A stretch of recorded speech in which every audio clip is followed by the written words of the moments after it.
Hello guys, আজকে আমি যাচ্ছি আমাদের মাঝিনা বাজারে। তো আস্তে আস্তে দেখেছি আমরা রাস্তার ধারে বসে গেম খেলতেছে। আমাদের এই চ্যাংড়ার একটা বউ লাগবে। যে রাস্তার ধারে একটা দোকান আছে, এখানে জাল মাছের চপ, ডিমের চপ, পাঁপড় সব কিছুই পাবেন। যারা খাইতে মন চায় এখানে চলে আসবেন। একটা মামা খেয়ালে খাচ্ছে দেখেন। এইদিকে রাস্তার ধারে কাপড়ের দোকান, এইদিকে ছাতা, এইদিকে দেখি কাঁঠাল নিয়ে মারামারি লাগিছে। এইদিকে তরমুজালারা বসে হামেলা আছে রসমালাই নিয়ে।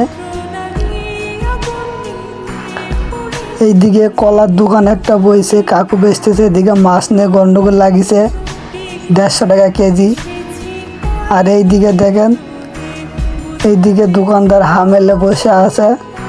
এইদিকে কাকু মাছ বলে আছে, আমার কাছে কাস্টমার নাই, সবাই কাস্টমার দোকানে। একটু বাজারের ভিতরে আসলাম। এদিকে টাকলু কাকু কলা নিয়ে বসে আছে, এদিকে লিচু, আর এদিকে কদু কাটতেছে কাকু, আর এদিকে রসমালাই নিয়ে বসে আছে।